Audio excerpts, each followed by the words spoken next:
AIBD, ça est aujourd'hui à Saint-Louis, conformément à l'instruction de son directeur général, M. Doudouka, pour installer ce que nous appelons les associations des riverains d'aéroport. Donc une nouvelle trouvaille pour créer le lien entre l'aéroport et les communautés voisines. Ces associations nous permettront de renforcer cette dynamique participative, inclusive entre l'AIBD et les communautés immédiates, que sont Ngalel, Bango, Khor, etc. Alors, l'association a pour mission de mieux structurer notre politique de responsabilité sociétale d'entreprise, donc la RSE, avec un meilleur ciblage. Et comme vous le savez, les aéroports doivent créer des opportunités de développement endogène pour les communautés qui les abritent. Ça, nous l'avons compris, nous l'avons essayé à Dias et nous voulons démultiplier ces initiatives dans tous les aéroports civils que AIBD gère depuis la fusion intervenue il y a 1 an. Donc c'est pourquoi le directeur général Doudouka nous a demandé, en tant que directeur de la RSE, de venir discuter avec les populations et implanter ces associations des riverains. Et la première étape aujourd'hui, c'est l'aéroport de Saint-Louis, avec les communautés voisines de l'aéroport de Saint-Louis. Une fois à Saint-Louis, on a trouvé une situation inédite avec ces pluies exceptionnelles. Donc il y a eu des inondations un peu partout.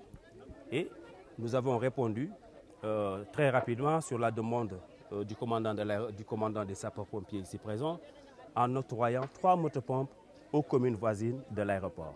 Donc c'est juste un geste qui arrive au bon moment et qui est salué par ces communautés-là. Je ne parlerai pas de doléances, mais je pense que c'est des souhaits qui ont été formulés dans le cadre de la RSE. Et comme vous le savez, ils ont beaucoup parlé de l'emploi.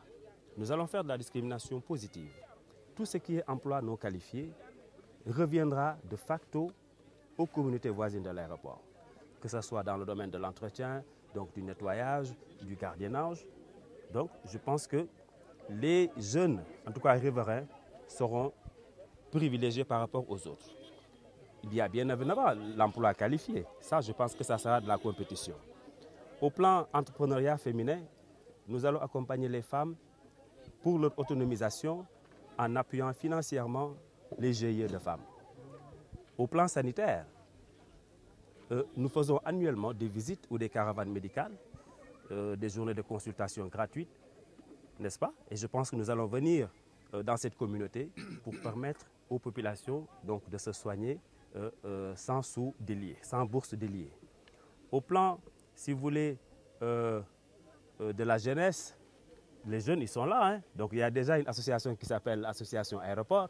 Je pense qu'aussi, nous venons en aide les ASC en leur octroyant aussi donc, des équipements et en appuyant fortement tous les ASC, en tout cas des communautés voisines.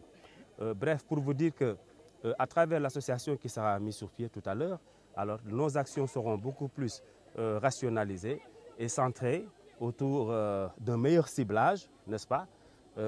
Et les bénéfices, si vous voulez, iront directement, n'est-ce pas, aux populations directement impactées qui sont là autour de l'aéroport. Donc c'est ça vraiment la démarche ou l'approche RSE.